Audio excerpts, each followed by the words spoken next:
Bien, entonces hoy nos ocupamos de un tema controversial en realidad. Se llama coccidiosis intestinales. Antes de que aparezca el SIDA, estos parásitos que le llamaban oportunistas no se estudiaban porque la mayoría de ellos se autolimitan. ¿Qué quiere decir? Que entra un parásito al organismo y empieza a desarrollarse dentro de las células del intestino y completamente termina su ciclo y se elimina todo. O sea, no queda nada en el intestino. O sea, entra con una forma, se transforma, se divide, se reproduce, se vuelve a cambiar y finalmente todo se elimina en las heces. Entonces, se decía pues que son protozoos oportunistas que se autolimitan. Entonces, con la aparición del SIDA y también con el aumento de las enfermedades uh, inmunosupresoras, entonces aparecen ya problemas, sobre todo en uno de ellos que es Cryptosporidium, y que puede hacer autoinfección y entonces en personas inmunodeprimidas pues se perpetúa en el intestino causando daño severo, incluso la muerte. Los primeros casos de muerte de pacientes con SIDA fueron por Cryptosporidium, ¿no? Se murieron por Cryptosporidium o otras infecciones pulmonares, ¿no? Pero Cryptosporidium fue uno de los agentes que hacía que el paciente entre en diarrea, se deshidrate y muera. Entonces, desde ahí ya empezaron a estudiarse y cada vez más se le está dando importancia a estas coccidias. Ahora, el otro tema es que estas coccidias tienen ciclos bien complejos que tienen que estudiarlos. ¿Por qué? Porque después tenemos, aparte de estos 4 parásitos que son las coccidias intestinales, tenemos también coccidias que afectan los tejidos, como es malaria y toxoplasmosis, que son enfermedades muy complejas y que tienen pues importancia a nivel de salud pública a nivel mundial. Bien, entonces vamos a estudiar ahora estas infecciones del intestino delgado que se caracterizan principalmente por diarrea y causadas por protozoos emergentes, protozoos oportunistas también le llaman, y que son Isospora belli, Cryptosporidium sp, porque acá hay varios Cryptosporidium, ¿no?, que son de animales. Esta es una zoonosis, Isospora no. Ciclospora cayetanensis, que es otro parásito también relativamente nuevo, y Sarcocystis hominis, que ese sí se conoce desde muy antiguo. Y entonces acá tenemos el Cryptosporidium, por ejemplo. Si ustedes ven, es una coloración de sílice, solamente se ve coloreado, o sea, un círculo coloreado. Es difícil de observar la diferencia. Entonces se le reconoce por el tamaño, por la coloración que adoptan, y fundamentalmente porque no se ve estructuras internas, es muy difícil de ver, salvo que se utilice otras técnicas donde sí se puede ver esas estructuras internas, como la fluorescencia, por ejemplo. Entonces, es necesario, por ejemplo, para Cryptosporidium hacer una coloración, porque de lo contrario, si fuera así solamente, puede confundirse con esporas de hongos, ¿no? Eso es importante. En el caso de Ciclospora cayetanensis ya es un poquito más fácil de identificarla porque tiene el doble del tamaño de Cryptosporidium. Estos miden más o menos 4 micras y estos 8. Entonces ya son más grandes. También colorean con Nielsen, pero tienen una ventaja importante, que tienen autofluorescencia. Quiere decir que si yo lo veo en un microscopio de fluorescencia sin ninguna coloración, voy a ver fluorescencia aquí, lo que no pasa con el Cryptosporidium, ¿no? Bueno, el Ciclospora cayetanensis tiene toda una historia, porque se llama cayetanensis porque en realidad no fue descubierto, sino se estudió todo su ciclo en la Universidad Cayetano Heredia. Esto lo hizo una doctora, una bióloga que se fue a hacer su maestría a Cayetano, es arequipeña, es hija de un neurocirujano ya fallecido hace muchos años, y que fue a hacer su maestría a Cayetano y se puso a trabajar en esto y descubrió el ciclo y lo identificó, lo distinguió de otros de otros protozoos y entonces le puso el nombre de Cyclospora cayetanensis. Ella está actualmente en Estados Unidos trabajando a un buen nivel, ¿no? Y luego tenemos Isospora belli. Este es quizás uno de los más conocidos. Isospora belli tiene unas estructuras que se llaman los ooquistes. Todos estos se llaman ooquistes en realidad. Después vamos a ver de dónde sale el nombre. Pero este ooquiste es mucho más grande. Puede tener 20 a 30, 20 a 25 micras. O sea que es bastante grande, fácil de verlo. Y generalmente solo aparece con un esporoblasto. Acá está ya con 2 esporoblastos. Quiere decir que está empezando su proceso de desarrollo. Muchas veces solamente se ve el esporoblasto porque esta cubierta es muy transparente y a veces no se distingue. Ese es Isospora belli, que solo es del hombre, ¿no? Cyclospora también, Cryptosporidium de muchos animales. Entonces acá veamos el Cryptosporidium. Fundamentalmente los genotipos 1 y 2 son los más. Sí, apague su micro. Apague su micro, no sé quién está con micro abierto. Bien. Este es un ooquiste, se llama así, ooquiste de Cryptosporidium. Y miren, tiene en su interior 4 de estas estructuras alargadas que son los esporozoitos. Entonces, un ooquiste de Cryptosporidium tiene 4 esporozoitos libres, no están en una envoltura, sino dentro del ooquiste nada más. Esto es una microscopía de barrido muy buena para poder ver estas estructuras.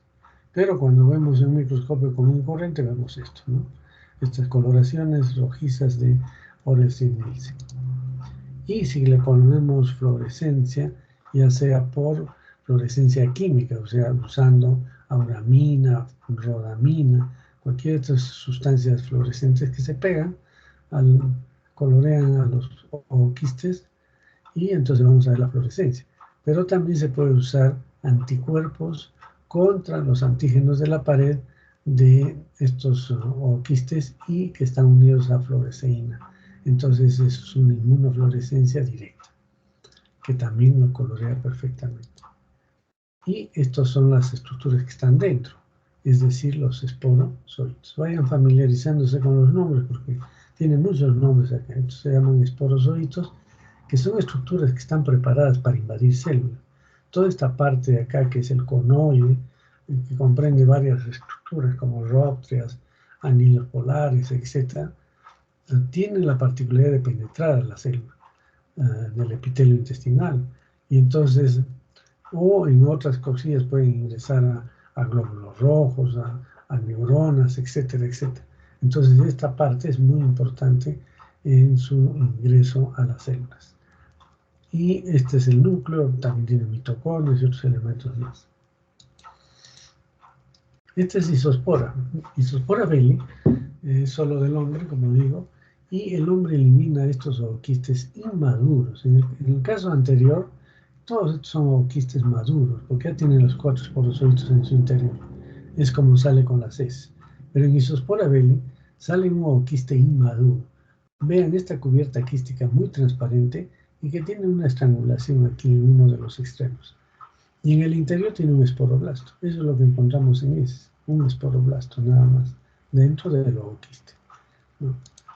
Pero si nosotros a estas heces le agregamos bicromato de potasio para acelerar la reproducción del desarrollo de este esporoblasto, vamos a ver que este esporoblasto rápidamente se divide en dos, como lo vimos anteriormente, en 2 esporoblastos, y después cada esporoblasto se rodea de membrana quística, que se puede ver acá, membrana quística, y en el interior aparecen 4 estructuras que se llaman los esporozoitos.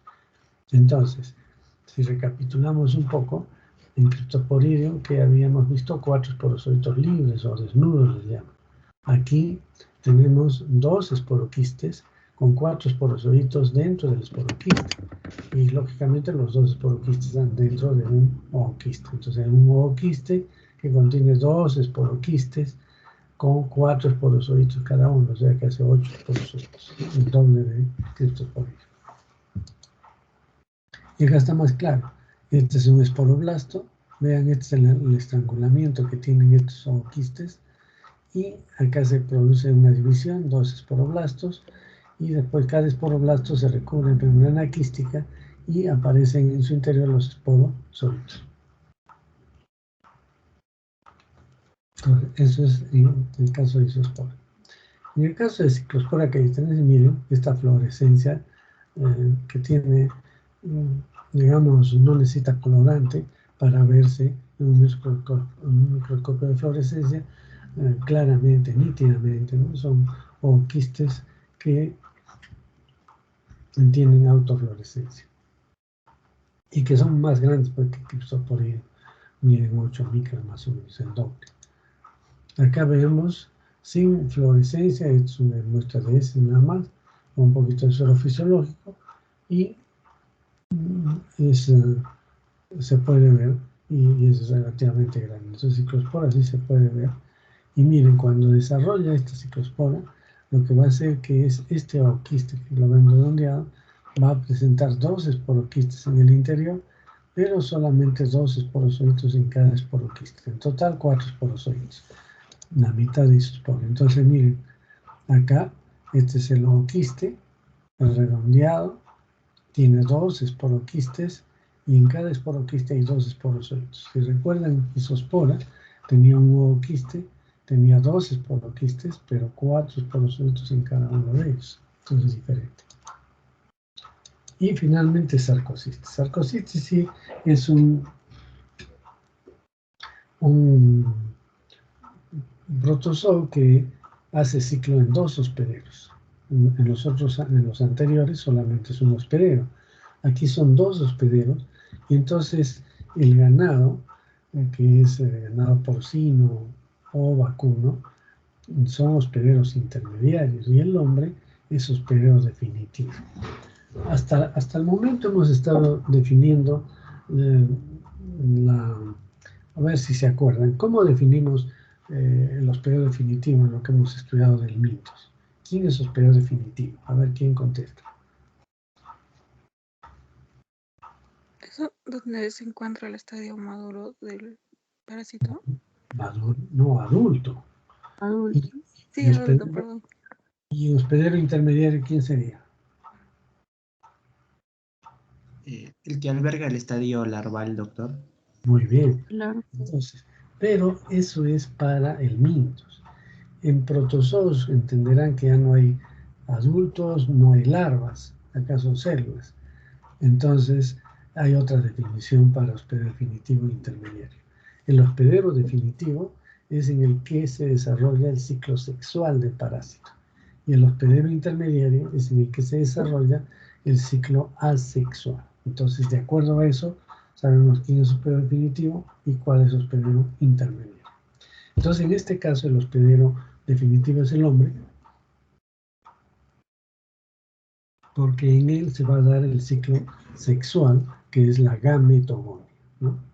Mientras que en el ganado, que puede ser el ganado porcino, en ese caso hablamos de un Sarcocistis sui hominis, y si es el ganado bovino, o sea, el ganado vacuno, estamos hablando de un Sarcocistis bovi hominis. Y entonces en estos casos este ganado hace de hospedero intermediario, entonces ellos van a tener solamente 2 tipos de reproducción, que es la esquizogonia y la endodiogenia, que forman estos quistes. Entonces es diferente, ¿no? Y el hombre va a hacer el ciclo sexual, después hace la esporogonia y después elimina estas estructuras que ya son los esporoquistes. Si recuerdan, un ooquiste de Isospora belli comprendía todo esto, ¿cierto? Comprendía 2 esporoquistes con 4 esporozoides cada uno, pero acá el hombre ya los elimina separados los esporoquistes, o sea, se rompe el ooquiste y elimina los esporoquistes que tienen, igual que en Isospora, 4 esporozoitos en cada uno. Acá también estamos viendo, estos son las heces, y estos son los esporozoitos que están aquí dentro, ¿no? Bien, entonces, como que hacemos un resumen,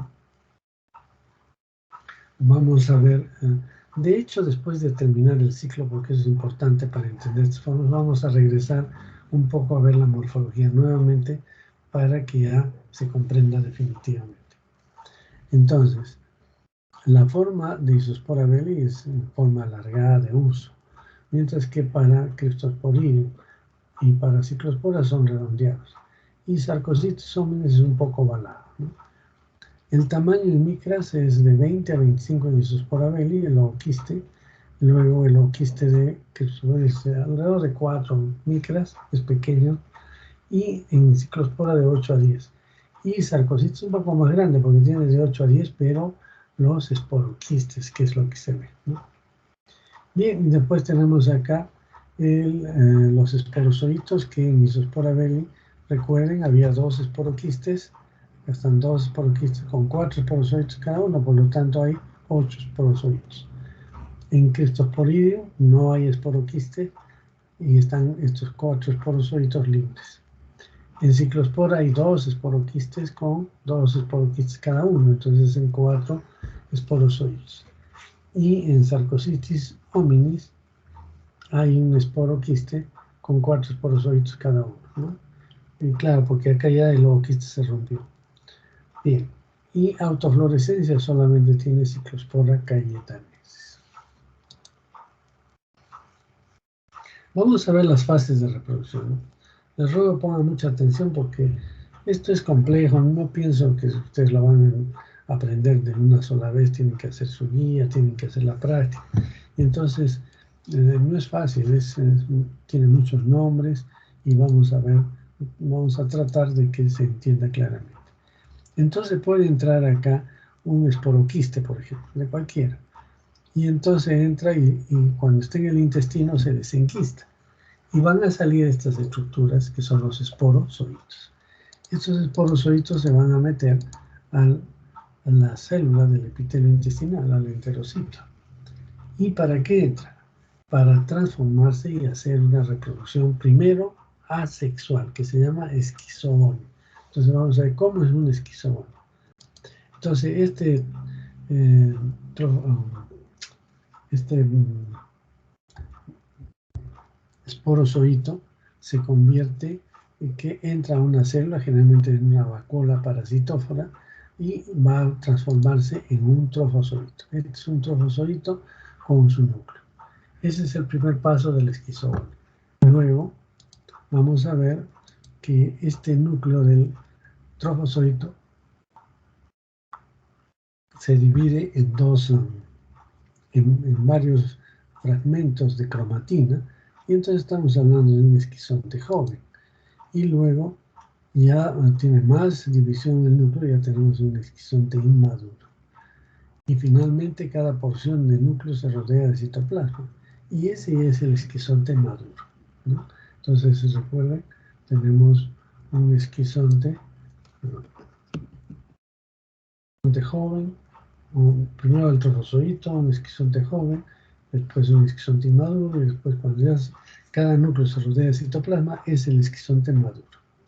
Este esquizonte maduro en Cryptosporidium le llaman meronte. Entonces simplemente es cuestión de nombre, son sinónimos, no tiene diferencia. Entonces se forman este esquizonte maduro. ¿Y cómo se llama cada una de estas estructuras ya independientes? Estos se llaman merozoitos. Por eso algunos al esquizonte maduro también le llaman meronte, ¿no? Por lo de merozoitos. Ahora, este esquizogonio generalmente es 2 veces. Entonces sale uno de estos merozoitos y va a buscar otra célula hacia otra vez la vacuola parasitófora y se transforma nuevamente en trofozoito, y el trofozoito divide su núcleo, es el esquizonte joven, pero completa más el desarrollo del esquizonte inmaduro, y cuando se rodea de citoplasma cada porción de cromatina ya tenemos el esquizonte maduro o meronte 2. Meronte 2 porque el primero fue meronte 1 y se hizo otro esquizogonio. En casi todos hay doble de esquizogonio y tenemos el meronte 2. ¿Listo? Eso se llama esquizogonio, nada más. O sea, la esquizogonio, aparte de que empieza un trofozoito, divide su núcleo y se rodea de citoplasma, y después que se liberan cada uno de estos que se llaman merozoitos. Eso es la esquizogonio, ¿listo? Que es una reproducción asexual. Luego, uno de estos merozoitos va a entrar a una nueva célula y va a transformarse ya en el elemento sexual, que se llama microgametocito, que corresponde a la célula sexual masculina. Otro merozoito, no es, acá está mal el ejemplo, porque es otro merozoito, este puede ser, se convirtió en microgametocito, pero hay otro, se convierte en la célula sexual femenina, que es el inicio de la célula sexual femenina, que es el macrogametocito. Entonces tenemos microgametocito y macrogametocito. Entonces, ¿qué es lo que va a empezar? Ya estamos empezando la gametogona. Entonces, con la formación de estas células sexuales. Porque va a ser la gametogona la forma de reproducción sexual. Entonces, este microgametocito divide su núcleo nuevamente y después cada porción se retira y se convierte en lo que se llama microgameto. Entonces, esto es un microgameto. Y el macrogametocito, macrogametocito, desarrolla un poco más y se convierte en macrogameto. Entonces ya tenemos microgametos y macrogametos. Entonces uno de estos microgametos va a fecundar al macrogameto. ¿Y qué se va a producir? Se va a producir lo que se llama el huevo o cigoto. Este es el huevo o cigoto. Entonces, el microgameto, el macrogameto que ha sido fecundado por el microgameto va a transformarse en una estructura que se llama el huevo o cigoto. Huevo, como una raíz del lenguaje, también se abrevia como O, con doble O. Y por eso es que cuando este huevo, que es el O, otros le dicen ovo, ¿no? Ovo, otros dicen simplemente O, con doble O con V. Entonces, este huevo, cuando se recubre de una membrana quística, que es esta, ya no se llamará O, o sea, ya no será huevo, ya no será cigoto, sino será un O, o sea, un O-quiste. Y por eso de ahí viene el nombre de O-quistes. Y entonces este O-quiste ya tiene una estructura en su interior que se llama esporoblasto. Hasta ahí podríamos decir que es la gametogona. Hasta la formación del huevo cigoto y apenas aparece ya la envoltura quística.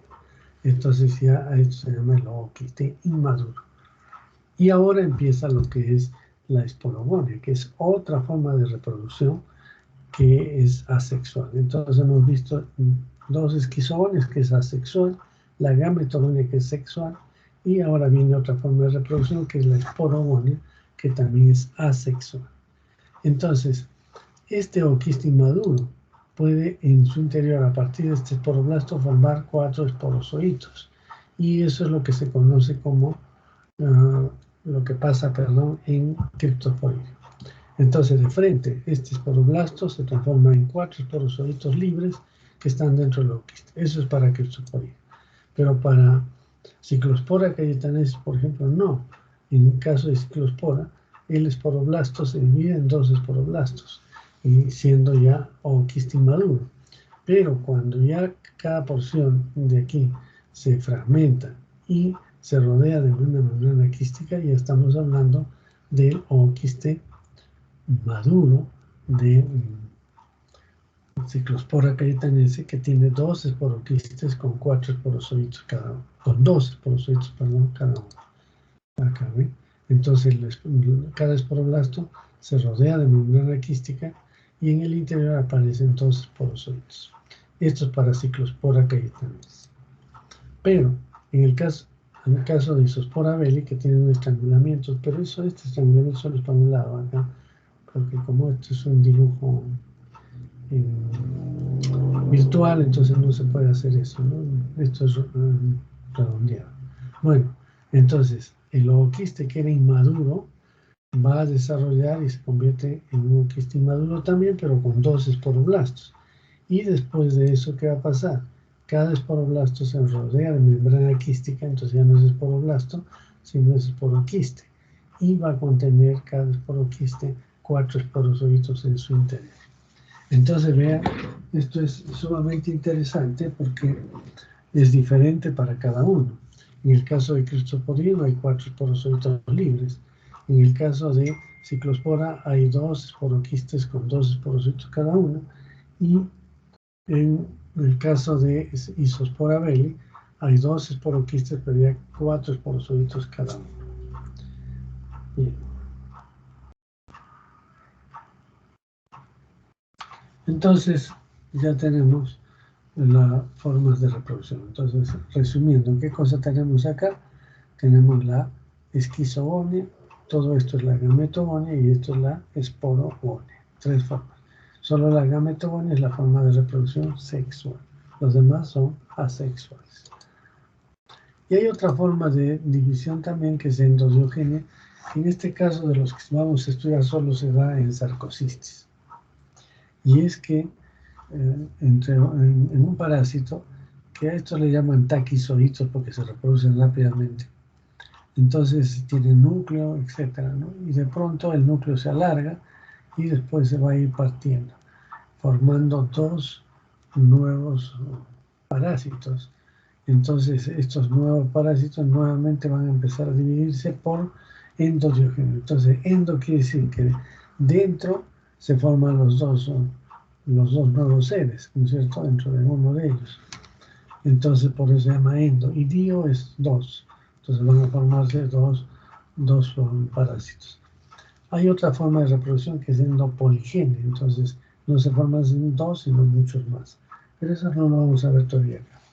Entonces la endodiogenia me va a dar el desarrollo de estos parásitos que están dentro de una vacuola parasitófora en las células, y se va a dividir, comienzan a dividirse, repletan la célula, pues la rompen y vuelven a hacer otra vez esta división de endodiogenia, formando pseudoquistes. Pseudoquistes porque no es un quiste, sino es la envoltura de la membrana parasitófora y por fuera la membrana celular. Hay 2 membranas, pero no es quiste. Entonces, ¿cuándo va a ser un quiste? Cuando estos parásitos son atacados por la respuesta inmune, entonces ya se retraen, se quedan allí dentro del quiste, ya no se reproducen activamente, entonces ya no se llaman taquizoitos, sino se llaman bradizoitos, o también les llaman quistozoitos porque ya se está formando el quiste, ¿no? Entonces, esto es la endodiogenia. Vamos a ver el ciclo de criptosporidio, ¿no? En el caso de la criptosporidiasis, el ciclo es bastante complejo. Vamos a empezar con él. Me espero un ratito, voy a traerme un poquito de agua.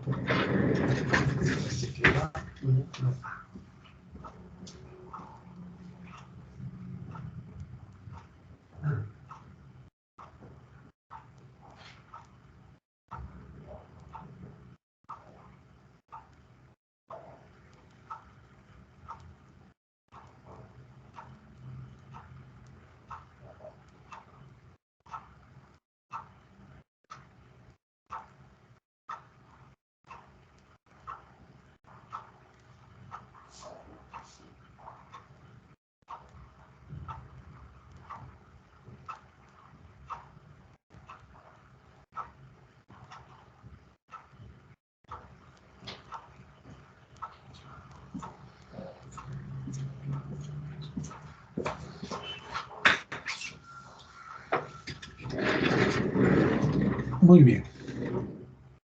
Entonces, ahora sí. Miren, el hombre se infecta con un ooquiste. ¿Qué tiene el ooquiste en su interior? A ver si vamos recordando para poder hacer más ágil la clase. ¿Se acuerdan? ¿Qué tenía el ooquiste en su interior de Cryptosporidium? Pues también 4 esporozoitos libres, ¿se acuerdan?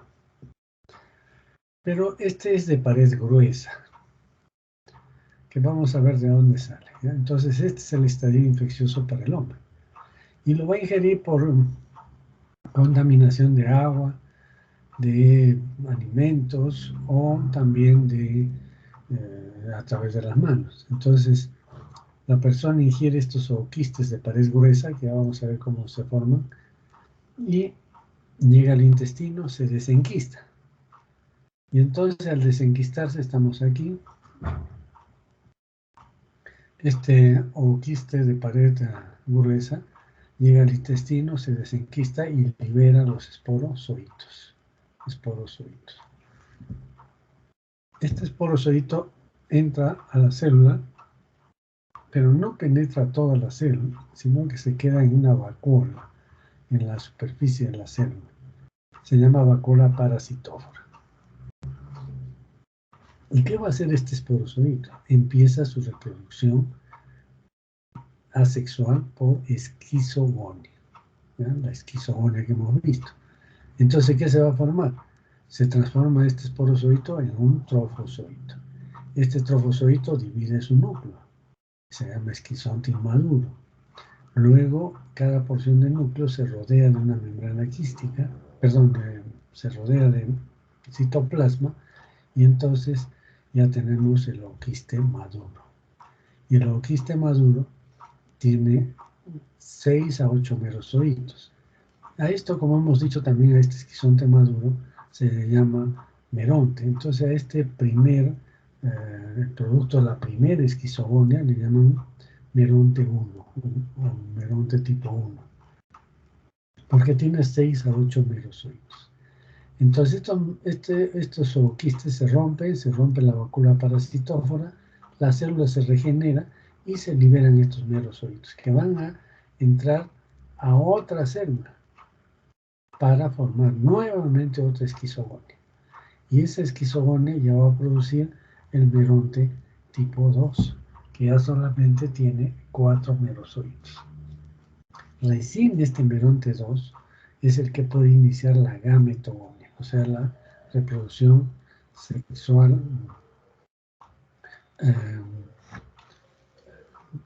la reproducción sexual.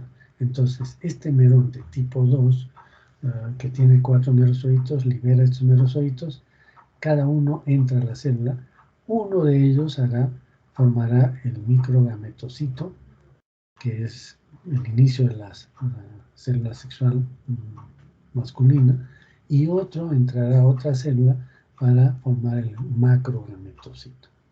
Este macrogametocito desarrolla un poco más y el microgametocito se divide en varios microgametos. Entonces, un microgameto va a invadir al macrogameto, va a fecundar el macrogameto y se va a formar el huevo o cigote. Acá está ya el cigote o huevo, que se recubre de una membrana quística. Aquí viene una diferencia.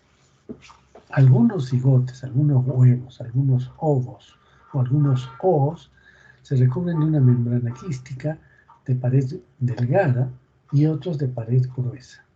Entonces ya hablamos del ooquiste, que es con pared gruesa, y el ooquiste, que es con pared delgada. Entonces este ooquiste de pared delgada está en el intestino delgado, y como es delgadita su pared, se rompe fácilmente y libera nuevamente los esporozoitos, y que empiezan otra vez todo el ciclo. Entonces a eso se le llama autoinfección interna. Mientras que estos ooquistes de pared gruesa necesariamente tienen que salir con las heces. No pueden romperse, no pueden quedarse en el intestino y son eliminados con las heces. Entonces, estos son los que van a infectar a otra persona, eso se llama heteroinfección, pero también puede ser que la misma persona se vuelva a infectar a través del ciclo ano-mano-boca, o sea, contamina sus heces con estos ooquistes de pared gruesa y se los lleva a la boca, y entonces van a ingresar, se desenquista y empiezan todo el proceso nuevamente. Entonces, en este caso de Cryptosporidium tenemos autoinfección interna o autoinfección externa, ciclo ano-mano-boca, y heteroinfección de una persona a otra persona. ¿No? Y no solo eso, sino que también las heces de algunos animales, pueden ser aves, mamíferos, sobre todo roedores, tienen este Cryptosporidium y eliminan heces igual que en el hombre. Y entonces el hombre se puede infectar no solamente por ooquistes que ha eliminado el hombre, sino también que han eliminado los animales. Mucho cuidado con eso. Entonces es una zoonosis. Entonces, ¿queda claro esto? Entonces, miren, rápidamente para recordarles. El ooquiste de pared gruesa ingresa a la boca, se desenquista y empieza lo que es la reproducción por esquizogonia. La primera esquizogonia, el meronte 1, que tiene 6 a 8 merozoitos, la segunda esquizogonia, que va a producir el meronte 2, el meronte 2, que tiene 4 merozoitos, y estos recién, o sea, el meronte 1, los merozoitos del meronte 1 no pueden hacer todavía la gametogonia. Tiene que hacer otro ciclo de esquizogonia para que se forme el meronte 2. Estos sí pueden empezar la gametogonia con la formación de microgametocito, macrogametocito, microgametos, varios microgametos y un macrogameto que es fecundado por el microgameto y se forma el huevo cigoto. De este producto de este huevo cigoto, en su enquistamiento, va a formarse los de pared delgada y los de pared gruesa, ¿no? Y en el interior van a haber 4 esporozoitos libres. Listo, eso es criptosporina. Entonces, si repetimos la localización, es en el epitelio intestinal, pero en unas vacuolas parasitófagas. Esto es importante porque no se destruye la célula. No es como en Isospora, que sí destruye la célula. Luego tenemos el estadio de salida, es el ooquiste maduro de pared gruesa que contiene 4 esporozoitos libres. El mecanismo de transmisión es fecalismo, tanto del hombre como de animales, ¿eh? El estadio infeccioso para el hombre es el ooquiste maduro de pared gruesa y el mecanismo de infección es a través del agua, las manos, que están contaminadas con heces humanas o de animales, ¿no? Y los reservorios son animales de todo tipo, aves, mamíferos y principalmente roedores, ¿no? En este Cryptosporidium suele atacar mucho a las aves y a los cuyes, por ejemplo, pequeños roedores. Y entonces los granjeros tienen mucho cuidado con el Cryptosporidium, porque basta que alguien lleve en sus zapatos y entre a un galpón donde hay muchas gallinas y deja ahí los ooquistes. Ustedes saben, las gallinas picotean el suelo para alimentarse y entonces ingieren los ooquistes y empiezan a tener diarrea. Y entonces en la diarrea van a botar muchos ooquistes. Inmediatamente las otras gallinas comen esto y se infectan todos y mueren rápidamente por deshidratación. Lo mismo pasa con los cuyes. Entonces, imagínense un galpón de 1000 gallinas que se mueren, pierde pues enormemente en estos granjeros. Bien, entonces esto es Cryptosporia. Vamos a ver en isosporiasis. Isosporiasis o isosporidiasis también se dice. Acá está isosporiasis, ¿no? Bien, causada por isospora B. El hombre se infecta con ooquistes maduros que tienen 2 esporoquistes con 4 esporozoitos en cada uno. Llega al intestino, se desenquista, ¿y qué es lo que va a pasar? Al desenquistarse, ¿no? Vean, se desenquistan primero se rompen los ooquistes, después se rompen los esporoquistes y se liberan estos esporozoites. ¿Y qué van a hacer estos esporozoites? La esquizogonia, que es asexual, entonces empieza su reproducción asexual, se convierte en un trofozoito, el trofozoito divide su núcleo, el núcleo se rodea de citoplasma, finalmente ya tenemos el esquizonte maduro con merozoitos. Que se rompe esta célula, acá sí es intracelular, ¿eh? Y entonces no está, hay una vacuola, pero que está dentro del citoplasma, entonces al romperse se rompe toda la célula, acá hay ruptura de células. Por eso esta enfermedad da fiebre, hay un proceso inflamatorio del intestino muy severo. Y hay células inflamatorias y muchos eosinófilos. Esto vamos a ver, la eosinofilia es un dato importante para esta enfermedad. Hemos estudiado hasta la fecha solamente 2 parásitos que producen eosinofilia alta. Este es el tercero. ¿Cuáles son? A ver si se acuerdan. ¿Qué parásitos producen eosinofilia alta? Más de 20% de eosinófilos. Muy bien. Me da gusto que sepan. Esta clase está muy bien. Las otras, menos la A. Ay, Dios mío, parece que no asisten, no están estudiando. Bueno, entonces, ustedes muy bien. Es Strongyloides y fasciola. Y recuerden isospora. Entonces, si ustedes no encuentran un helminto y tiene diarrea el paciente, síndrome de mala absorción, piensen siempre en isosporidiasis. isosporiasis, ¿no? Isospora Beni. Aunque, lógicamente, Strongyloides es mucho más severo, ¿no? Mucho más severo. Bien, entonces, ¿por qué? Porque este se autolimita. Entonces, miren, entró el parásito, se forman estos merozoitos, y estos merozoitos, también puede haber una segunda esquizogonia, pero no es imprescindible como en Cryptosporidium. Y entonces estos merozoitos ya pueden empezar la reproducción sexual, o sea, la gametogonia. Entonces un merozoito empieza aquí y se convierte en macrogametocito, primero, después los macrogametos. Y después el otro merozoito empieza y se convierte en microgametocito primero, y después macrogametocito y macrogameto. Entonces este macrogameto es fecundado por el microgameto y forma el huevo cigoto. Este huevo cigoto se recubre de una membrana quística y tenemos el ooquiste inmaduro. ¿Ya? Este ooquiste inmaduro solo tiene un esporoblasto. Esto tiene que caer al medio ambiente. Esta es la clave. Acá está el ooquiste inmaduro que sale con las heces y cae al suelo. Aquí tiene que desarrollar formando 2 esporoblastos y después cada esporoblasto se convierte en esporoquiste con 4 esporozoitos en cada uno. Entonces todo este proceso que se llama esporogonia, la esporogonia es en el medio ambiente y en el intestino del hombre la esquizogonia y la gametogonia. Entonces tenemos 3 tipos de reproducción fundamentalmente en lo que hemos visto: esquizogonia, gametogonia y esporogonia. En Cryptosporidium las 3 se dan en el intestino del hombre: la esquizogonia, la gametogonia y la esporogonia. Mientras que en este Isospora Beli solamente en el hombre se da la esquizogonia y la gametogonia. La esporogonia se da en el medio ambiente. Por lo tanto, no puede haber autoinfección acá porque ya no salen los elementos infecciosos. Tienen que desarrollar en el medio ambiente.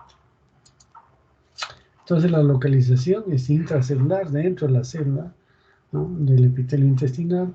El estadio de salida, que es por fecalismo, esta es una enfermedad solo del hombre, y va a salir los ooquistes inmaduros. Y luego tenemos el mecanismo de transmisión, es el fecalismo humano. El estadio infeccioso es el ooquiste maduro, y el mecanismo de infección a través del agua, las manos, las verduras. Bien, eso es para isosporidiasis o isosporiasis. Y ciclosporidiasis, ¿cómo es esto?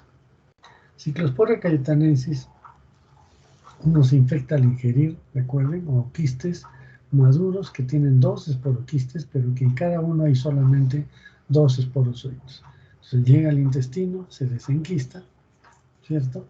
Y entonces este desenquistamiento permite que salgan los esporozoitos. ¿Y qué hace el esporozoito? Va a reproducirse asexualmente por esquizogonia. Entonces hace un esquizogonia y va a dar origen al meronte 1. Después hace otra esquizogonia al meronte 2, igual que en Cryptosporidium. Y de este meronte 2 salen merozoitos que empiezan la reproducción sexual. El macrogametocito y el microgametocito. Luego se juntan.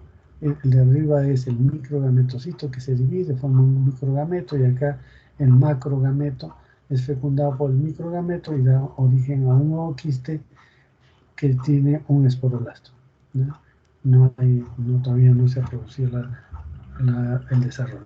Entonces en las heces van a salir los ooquistes inmaduros que tienen solo un esporoblasto. Este ooquiste inmaduro tiene que desarrollarse en el medio ambiente para formar 2 esporoblastos y después cada esporoblasto formar un esporoquiste con 2 esporozoitos. Entonces, si repetimos esto, la localización es a nivel del intestino delgado también, que también es intracelular, ¿no?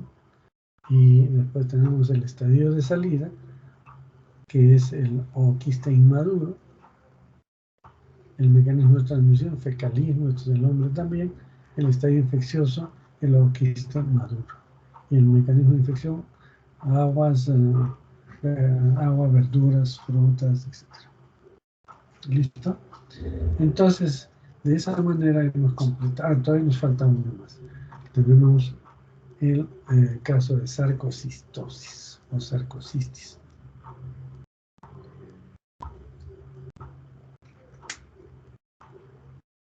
Aquí entiendan que hay dos hospederos.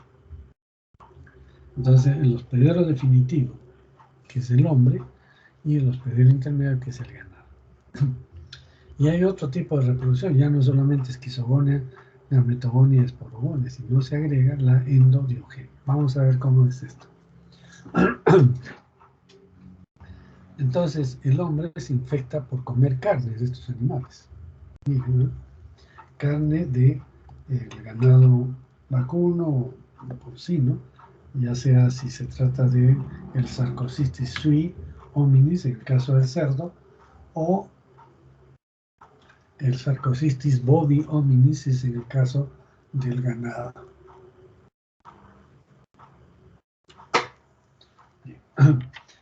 Entonces, el hombre se infecta, decimos, por comer carne de estos animales, ¿no es cierto? Comer la carne mal cocida que tiene quistes. Acá sí son quistes, no son ooquistes. Aquí se producen los verdaderos quistes en la carne. Entonces, come estos quistes, llegan al intestino y se produce el desenquistamiento de los quistes. En el quiste hemos dicho que hay, por endodiogenia, bradizoitos, o que también le llaman quistozoitos. Entonces el quiste está repleto de estos bradizoitos o quistozoitos. Cuando se deshace la carne, se liberan estos bradizoitos o quistozoitos y no se quedan en el epitelio, sino se pasan al subepitelio, de frente. Y en el subepitelio empiezan no la esquizogonia, sino empiezan una forma de reproducción que ya es la sexual. Entonces la gametogonia. Entonces un bradizoito formará un microgametocito y otro formará un macrogametocito. Estos desarrollan, se forman los microgametos, varios, uno de ellos fecunda al macrogameto y se forma el huevo o cigoto con un esporoblasto, nada más. Esa es la gametogonia. Y después empieza la esporogonia. ¿En qué consiste? Que este esporoblasto se divide en dos y cada esporoblasto se transforma en un esporoquiste con 4 esporozoitos cada uno, igual que en el caso de isospora. Entonces acá hay 8 esporozoitos. Pero ¿qué pasa? Todavía en el subepitelio se rompe este ooquiste. Y el ooquiste inmaduro va a liberar, no, ya es maduro, que tiene 2 esporoquistes, se rompe y cada esporoquiste con 4 esporozoitos sale con las heces. Eso es la clave. Entonces estos esporoquistes atraviesan el epitelio intestinal para salir a la luz intestinal y son eliminados en las heces. Entonces el ganado va a ingerir estos esporoquistes que tienen esporozoitos. Una vez que están en el intestino se desenquista cada esporoquiste y libera los 4 esporozoitos. Estos 4 esporozoitos van a penetrar al endotelio de los vasos del aparato digestivo. Entonces se meten a las células endoteliales, estamos hablando de vasos, y allí empiezan a reproducirse por la forma que no habíamos visto, que es la esquizogonia. Recuerden, en el hombre solamente había en el subepitelio gametogonia y esporogonia. Entonces la esquizogonia, ¿dónde se va a dar? En el endotelio de los vasos del aparato digestivo de estos animales. Entonces se forman los merozoitos del esquizonte maduro y los merozoitos. Una vez que se han formado estos merozoitos, como ya están en el endotelio, se van por la vía sanguínea al músculo de estos animales. Y en el músculo, porque acá estos merozoitos se liberaron de los le llaman esporo. A ver, el hombre, el ganado, se infectó con estos esporozoitos. Y el esporozoito entra hacia el esquizogonia y va a formar los esquizontes. Estos esquizontes se rompen y liberan los merozoitos. Entonces estos merozoitos del esquizonte van a circular por sangre y van al músculo. Y en el músculo se meten en una célula, forman una vacúola parasitófora de célula muscular y empiezan a reproducirse rápidamente por endodiogenia, produciendo cientos de taquizoitos. Rápidamente se rompen o se dividen. Y luego, como ya está repleta la célula de taquizoitos, se rompe la célula, se liberan esos taquizoitos y cada uno va a invadir una nueva célula dentro de una vacuola. Y entonces va a seguir este proceso rompiendo células, llenándolas de parásitos que se llaman taquizoitos y van a romperse. Entonces a estas estructuras llenas de taquizoitos le llaman pseudoquiste. ¿Por qué? Porque solo tiene la membrana de la vacuola parasitófora y la membrana de la célula. No hay envoltura quística, pero parece un quiste porque está repleta de parásitos. Y entonces, ¿cuándo se van a formar los quistes? Cuando aparece la inmunidad del animal, en este caso el animal, todavía estamos aquí en la carne. Entonces estaban reproduciéndose activamente y aparece la inmunidad. Entonces el parásito dice, por favor no me maten, yo no voy a seguir destruyendo células, me voy a quedar escondido, tranquilo en una célula. Y esos son ya los bradizoitos, que ya no se dividen, se quedan quiescentes ahí dentro de la vacuola. Pero además producen una sustancia gruesa o una sustancia dura que se va pegando a la vacuola, a la membrana de la vacuola parasitófona. Y entonces ya se forma una estructura quística. Y desde ahí hablamos de los quistes de sarcocistis. ¿Está claro? Bien, entonces eso es la sarcocistosis. Si repetimos, la localización es el hospedador definitivo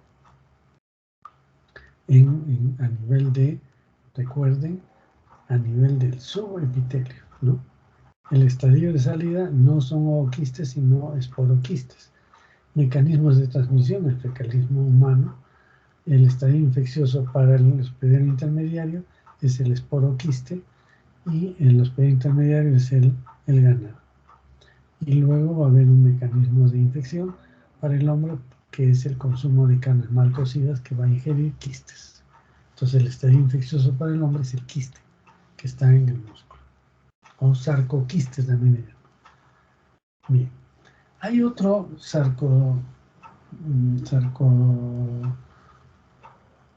sarcoquiste que se produce entre el ganado auquénido y el perro. Entonces este sarcocistis no afecta al hombre. Sin embargo, si una persona come carne de auquénido, sobre todo, con este sarcocistis, no se va a infectar, pero va a sufrir el efecto de una sarcotoxina que produce diarrea, que produce dolor abdominal, o sea que aumenta el peristaltismo. Y esto lo sabe la gente que vende esta carne. Entonces, ya me ha pasado una vez, estuvimos en el Cañón del Colca y nos invitaron, nos ofrecieron carne de alpaca. Entonces, algunos pidieron carne de alpaca porque tiene poco colesterol, es una buena carne, etc. Y entonces, una vez que terminamos de comer, viene la señora que nos atendió y les trajo un mate de una infusión de hierbabuena a los que habían comido carne de sarcocistis, carne de auquénido. Y entonces todos nosotros dijimos, ¿y por qué para unos y para otros no? Ah, no, eso es una cortesía, dijo, porque esta carne es fresca, ¿no? Entonces, ¿qué se entiende por carne fresca? Ellos hablan de carne fresca, es que puede causar dolor abdominal, incluso diarrea, ¿no? Entonces, ¿qué contiene esta hierba que es la hierbabuena? Tiene iosina. Es lo mismo que contiene muchos antiespasmódicos, como por ejemplo el Plidam, la buscapina, etc. Y entonces, ¿qué efecto tiene? Son antiespasmódicos, disminuyen el peristaltismo y por lo tanto quitan la diarrea y quitan el dolor abdominal. Entonces uno se comió la toxina porque no hace infección con esto de los auquénidos, pero sin embargo eso se controló con esta iosina. Entonces la gente no sabe nada de que existe un sarcocistis, no sabe nada de qué contiene la hierbabuena, pero el conocimiento popular hace porque sabe que a sus clientes si les va a dar diarrea, nunca más van a comer esta carne de auquénido, por eso les da digamos, el antídoto, que es la iosina. Bien. Pero eso hace ciclo entre el perro y el auquenio. El perro es super definitivo y el auquenio es super intermediario. Si ustedes quieren ver eso, pueden ver donde venden carne de auquenio, que es el abelino, por ejemplo, y van a ver que la carne tiene como unos granitos de arroz en todos los músculos, que se pueden ver a simple vista. Entonces, eso es el sarcocistis, ¿no? O sarcoquistis. Bien, entonces, estos son los ciclos. Antes de ver patogénesis, entonces recordemos un poco lo que es la morfología que hemos visto. Entonces, en Cryptoporidium, acá está, esto es lo que vemos, un ooquiste maduro con 4 esporozoitos, ¿no es cierto? Que están aquí. Y bueno, y estos son los esporozoitos.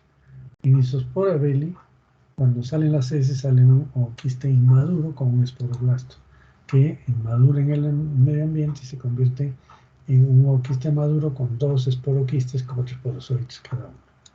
Entonces ahora ya se entiende lo que es ooquiste, ¿no? Entonces el ooquiste, que es el huevo o cigoto que ha formado un esporoblasto, se divide en dos, tenemos 2 esporoblastos y después cada esporoblasto se rodea de membrana quística con 4 esporozoitos cada uno.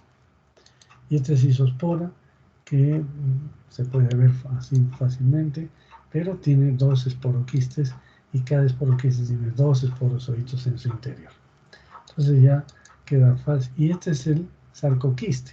Aquí hay muchos bradizoitos o quistozoitos y hay una envoltura quística. Esto es en la carne de los animales. Y el hombre va a eliminar esporoquistes porque el ooquiste se rompió en el intestino y ya salen los esporoquistes, ¿no? Bien, entonces eso sí ya queda claro. Y empezamos lo que es la patogénesis. La patogénesis, como entenderán, es variable para cada parásito, pero fundamentalmente es destrucción celular en el caso de isoporas, de ciclospora.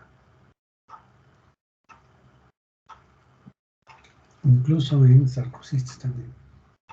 Claro que son células del epitelio, del subepitelio. En el caso de Cryptosporidium, en realidad no se rompe la célula, se rompe la vacuola y la célula se regenera. Entonces por ahí hay la teoría de que más bien el Cryptosporidium produce una sustancia tóxica que es la que desencadena la diarrea, ¿no? Porque no hay destrucción celular. Entonces, pero en todos estos parásitos se ve acortamiento de las microvelocidades, atrofia o hiperplasia de las criptas, infiltrado de células mononucleares y también de eosinófilos, sobre todo Isospora belli, ¿no? Suelen estar dentro de una vacuola parasitófora y por eso se protegen, el organismo no los puede eliminar. Hay una destrucción celular en el caso de Isospora belli sobre todo, el ciclospora también, y hay un daño intracelular con muchos eosinófilos en Isospora belli y el daño tóxico para el caso de Cryptosporidium. Entonces muchas veces la enfermedad es asintomática o con síntomas leves que se autolimitan. Recuerden este término interesante. Se autolimitan quiere decir que entró el parásito, se reprodujo, hizo esquizogonia, gametogonia y salió todos los elementos parasitarios. Pero si hay síntomas, entonces ya lo más común es el dolor abdominal y la diarrea. Quizás esto caracteriza a todos estos parásitos que tienen dolor abdominal y diarrea. Y lógicamente si hay una diarrea acuosa, sobre todo en el caso de Cryptosporidium, porque esa toxina hace eliminar mucho líquido, impide la absorción de líquidos, entonces produce deshidratación. En el caso de Isospora es un poco especial porque hay fiebre muy importante, hay eosinofilia alta y un síndrome de mala absorción. ¿Por qué? Porque toda la mucosa del intestino está inflamada. Entonces se puede ver un síndrome de mala absorción, ya ustedes saben, son deposiciones frecuentes, no tanto líquidas, sino pastosas, con son malolientes, con mucho contenido de grasas, ¿no? Eso es el síndrome de mala absorción que lleva después a la desnutrición también, aunque en isospora generalmente se controla. ¿Cómo hacemos el diagnóstico? El diagnóstico se hace por el examen de heces, ¿no? Que tiene que ser concentrado por flotación. ¿Por qué? Por flotación, ya no por centrifugación como el Telemann, por ejemplo, que es por centrifugación, porque estos ooquitos son muy ligeros, pesan muy poco y más bien se suspenden con alguna sustancia como el método de Faust, que tiene sulfato de zinc, o el método de Willis, que tiene cloruro de sodio en solución saturada. Entonces hace que por el peso específico de los ooquistes flote y de ahí se les recoge para el examen, ¿no? Son alcohol ácido resistentes, o sea que se colorean con el Sin-Nielsen. Muy bien. Se puede hacer biopsias, no tanto, no es muy común hacer biopsias, pero como ahora se hace mucha endoscopía, sí se puede hacer. La inmunofluorescencia sirve para colorear en forma directa los parásitos utilizando un anticuerpo con fluoresceína y que va dirigido a los antígenos de las superficies de las membranas de estos ooquistes. También se puede encontrar copoantígenos por método de ELISA, es decir, restos de los parásitos que están en el intestino y que salen con las heces. PCR se usa más para investigación. En la serología, mediante ELISA se hace, pero en zonas donde no existe esta enfermedad, porque si existe ya todos tienen serología positiva. Bien, en la epidemiología, el criptosporino está muy frecuente, de 5 y 15% en pacientes con diarrea. Y sobre todo si es diarrea de desnutrido en niños, es criptosporino el que está afectando, ¿no? En el caso de isospora es menos del 1%. Y acá requiere una explicación. En el caso de Isospora belli, generalmente pasan desapercibidas las infecciones, no tanto porque sean asintomáticas, pueden dar síntomas, sino que no se encuentra nada en heces. Cuando Isospora belli ataca el intestino, comienza el ciclo de reproducción, aparecen síntomas, etc. Y solamente van a aparecer los ooquistes en las heces cuando ya el paciente está completamente sano. Y entonces ya nadie va a hacer un análisis de la persona ya está sana. Eso hace que disminuya este porcentaje, ¿no? Muchos casos están pasando desapercibidos, pero debe haber un poco más. Bien. En isospora, perdón, en ciclospora, hubo un caso emblemático en Estados Unidos sobre ciclospora, porque mucha gente no lo conocía, no le daba importancia. ¿Qué es lo que sucedió? Un laboratorio produjo un nuevo anestésico y entonces invitó a todos los anestesiólogos de San Francisco, de Estados Unidos, a una cena, ¿no?, en un hotel 5 estrellas, y para mostrarles las ventajas de este nuevo producto farmacéutico. Entonces fueron en gran cantidad de anestesiólogos, solamente no fueron los que estuvieron de guardia en sala de operaciones. Y entonces los demás sí fueron. A los 3 días, todos los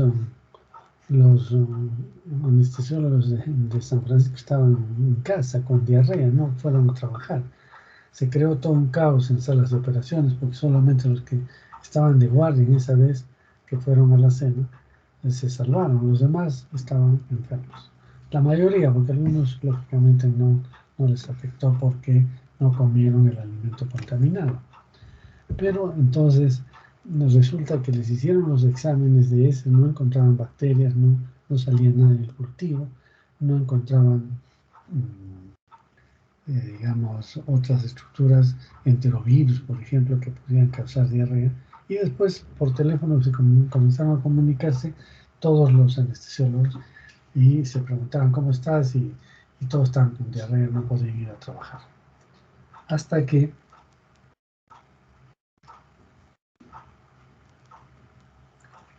la esposa de uno de ellos era patóloga clínica y se puso a estudiar en detalle todos los días las heces de su esposo. Y encontró unas estructuras redondeadas. Las vio al microscopio de fluorescencia y florecía. Entonces comenzó a revisar la bibliografía y encontró pues que se trataba de Cyclospora cayetanensis. Entonces ya les dieron el tratamiento, ya se solucionó el problema, aunque muchos se autolimitaron también y ya estaban yendo a trabajar. Entonces se hizo el estudio epidemiológico para ver de dónde se había infectado tanta gente, no era una epidemia. Y entonces fueron al hotel, hablaron con la gente que había preparado los alimentos y efectivamente se dieron cuenta que en una encuesta muy rápida, los que habían comido el postre con fresas es los que tenían la diarrea. Los que no habían comido estas fresas no tenían diarrea. Entonces eran las fresas las responsables de esta enfermedad. Y entonces en el restaurante del hotel dijeron pues de que las fresas no las podían lavar muy bien porque pierde su textura y como es para una comida gourmet con adorno, entonces no les daba esa, ¿qué se llama? No comieron esas fresas que lógicamente como no las lavaron bien tenían estos zooquistes de Cyclospora y averiguaron de dónde había venido estas fresas y era de Nicaragua. Y entonces estas fresas son regadas con aguas hervidas y entonces por eso estaban contaminadas con los zooquistes. Bueno, eso salió en una revista interesante y que nos demuestra pues, que los pacientes con Cyclospora presentan pues diarrea también, ¿no? La prevalencia de esta enfermedad es baja, no es muy frecuente como un criptosporidio y debe estar alrededor, igual que Isospora, menos del 1%. Bien, vamos a ver entonces ahora lo que es la profilaxis. Aquí nuevamente volvemos a lo de antes, ¿no? Entonces hay que hacer un buen lavado de manos, siempre consumir agua hervida y las verduras y frutas bien lavadas. Esta es la base de la profilaxis para estas enfermedades, salvo en sarcocistis, en el que el consumo de carnes bien cocidas es la única profilaxis, porque viene en la carne, ¿no? En los quistes, en los sarcoquistes. Entonces, esta es la forma de prevenir estas enfermedades.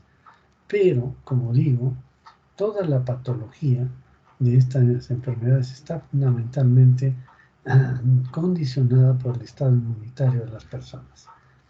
Las personas hacen la infección leve con algunas molestias, dolor abdominal, diarrea y se pasa.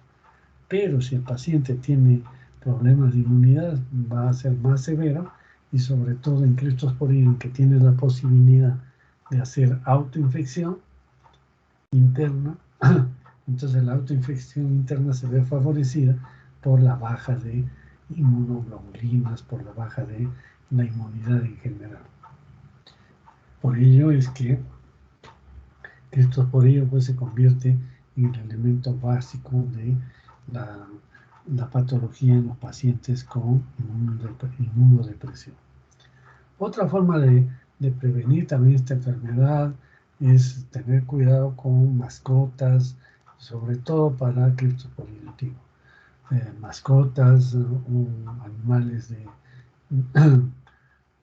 que están domesticados, ¿no? Entonces, que están en la casa, aves o a veces roedores. Entonces, eliminar los roedores también es una buena medida para evitar estas infecciones.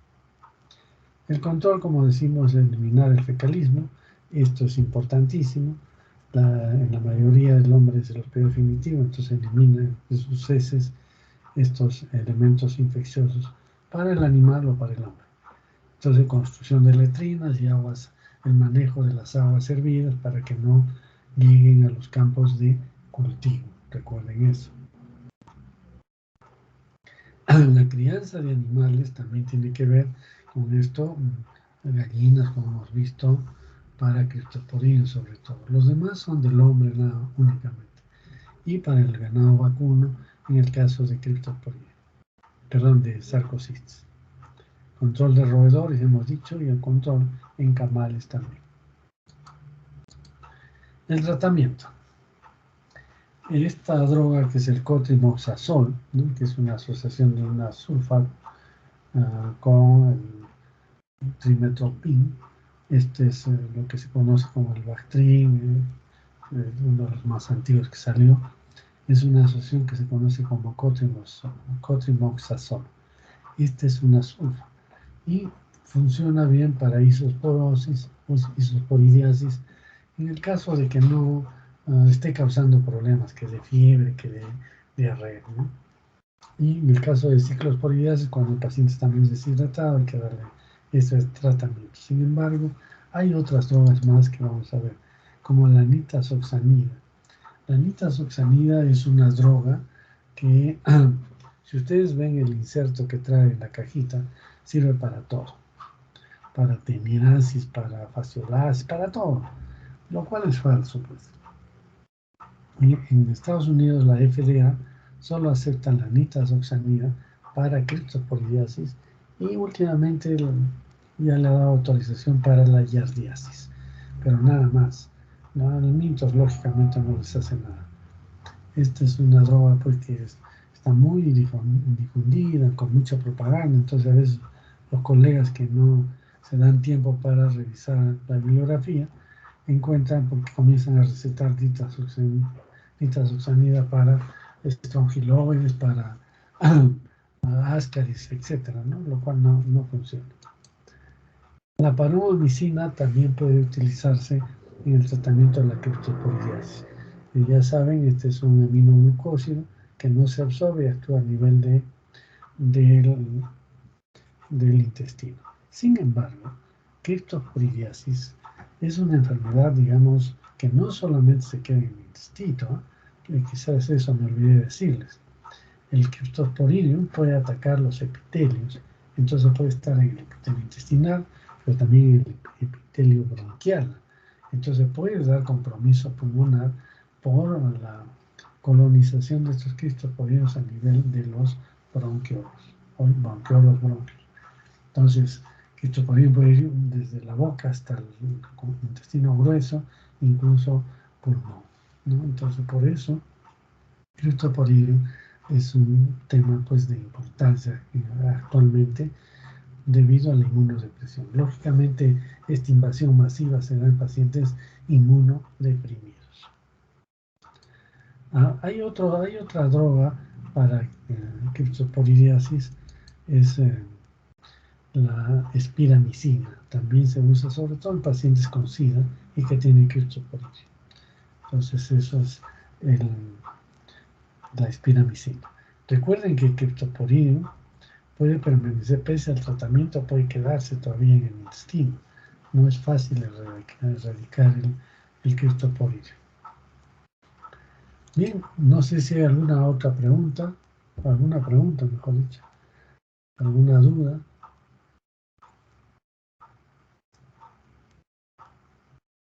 Preguntas. Si es que algo no lo entendí en el ciclo gustoso, lo podemos repetir. Doctor, una pregunta.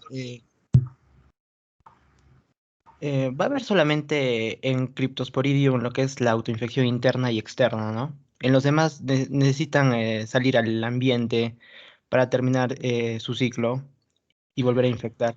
Claro, mira, si empezamos, criptosporidium, como produce ya ooquistes maduros, entonces estos ooquistes maduros pueden volverlo a infectar a través del ciclo ano-mano-boca, ¿no es cierto?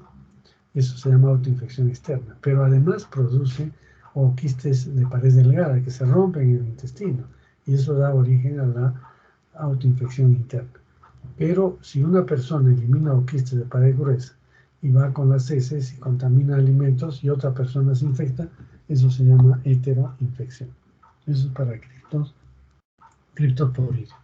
En el caso de isospora, es solamente del hombre y no puede haber autoinfección porque requiere del medio ambiente para el desarrollo de toda la esporogonia, es decir, de lo quiste inmaduro hasta que se convierte en maduro.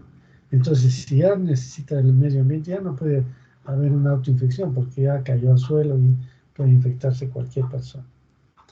En el caso de ciclospora, también requiere del medio ambiente para el desarrollo, entonces tampoco puede haber autoinfección.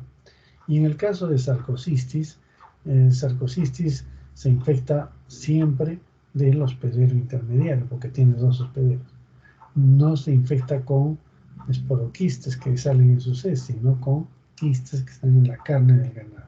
Y el ganado se infecta con esporoquistes nada más, no se infecta por comer carne.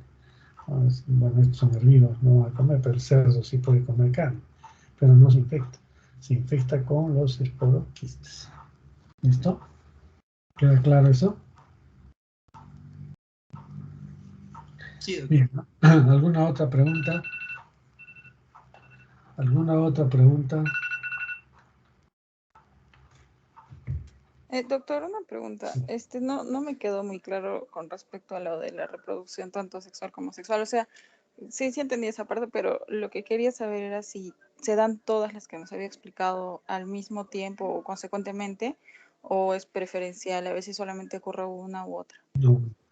Lo que les he explicado se tiene que dar sí o sí. O sea, en Cryptosporidium, por ejemplo, empieza con la esquizogonia. Dos esquizogonias incluso, no solamente una, porque solamente el Meronte 2 puede empezar la gametogonia. Entonces, tenemos esquizogonia primero, o sea, es secuencial, ¿no? No se dan, digamos, simultáneamente, sino que primero es la esquizogonia 1, va a producir Meronte 1, otra esquizogonia en Meronte 2, luego la gametogonia, y que produce el ooquiste, el huevo cigoto y el ooquiste inmaduro, y después la esporogonia.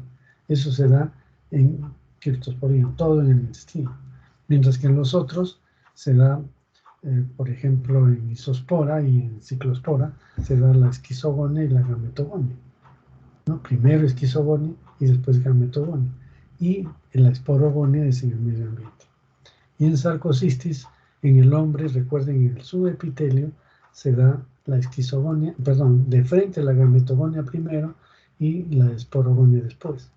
Y en el ganado se da la esquizogonia en el endotelio y después la endodiogenia para formar los quistes.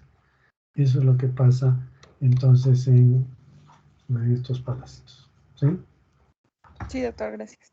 Muy bien. ¿Alguna otra pregunta? Bien, si no hay preguntas, entonces aquí nos quedamos. El día de mañana vamos a hacer ¿qué se llama? La clase de tricomoniasis, ya es una infección del tracto urogenital. Ya nos despegamos un poco del aparato digestivo y pasamos al aparato urogenital. Entonces, mañana les hacemos esa clase. Por hoy, esta clase la hemos grabado para aquellos que han tenido problemas de luz eléctrica o algún problema de conectividad.